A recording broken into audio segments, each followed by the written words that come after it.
ఒక రాజు యుద్ధములో తన కాలి చిటికిన వ్రేలు పోగొట్టుకుని కాలి వ్రేలు పోయిందే అని బాధతో మంచం మీద పరుండి ఉండగా పరామర్శించుటకు వచ్చిన మంత్రి రాజుతో, మహారాజా, ఏం జరిగినదండి? ఏం జరిగింది ఏంటి మంత్రి? నా కాలి చిటికిన వ్రేలు పోయింది. అయ్యా, చిటికిన వ్రేలు లేదు, కాలికి 4 వ్రేళ్ళే. అయ్యయ్యో! మహారాజా, దీనికా మీరంత వేదన పడుచున్నారు? దేవుడు అంతా మన మంచికే చేస్తాడు, దిగులు పడకండి. చిటికిన వ్రేలు పోయి నేను బాధపడుచుంటే అంత మేలు కంటావా? అంటే నా చిటికిన వ్రేలు పోవడం మేలా? అవును ప్రభు, మేలుకై ఉండొచ్చు. అయితే ఇప్పుడు నిన్ను సెరసలలో వేయిస్తా, అది మేలేనా? అది మేలుకే. ఎవరక్కడ? చిత్తం ప్రభు. ఈ మంత్రిని తీసుకెళ్లి 3 నెలలు కఠిన కారాగార శిక్షలో ఉంచండి.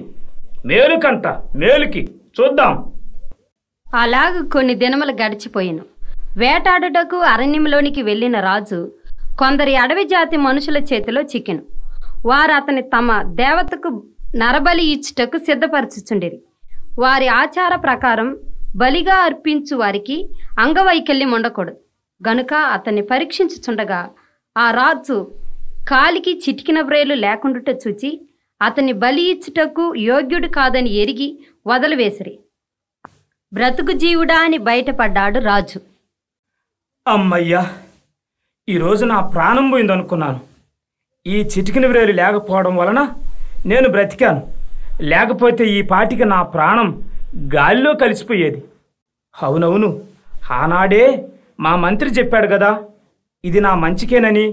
నేను అన్యాయంగా అతనిపై కోప్పడి చెరసాలలో వేయించాను. నేను ఇప్పుడే వెళ్ళి అతన్ని కలుస్తా. మంత్రి, మంత్రి, నీవు చెప్పినట్టే సమస్తము నా మేలుక జరిగింది మంత్రి. నా చిటికిన వ్రేలు పోవడం వలన నా ప్రాణం దక్కింది. నిన్ను అనవసరంగా జైల్లో పెట్టించాను, నన్ను క్షమించు మంత్రి. మహారాజా, మీరు జైల్లో పెట్టించింది నా మంచికే.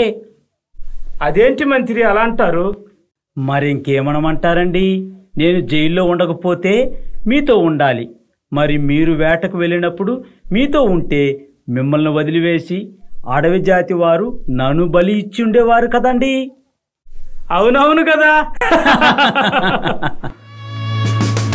ప్రతిస్థితి గతులను మార్చువాడా, నీవే ఆశ్రయ దుర్గము. దిక్కులేని వారలను ఆదుకొనువాడా, మేలు చేయు దేవుడవు.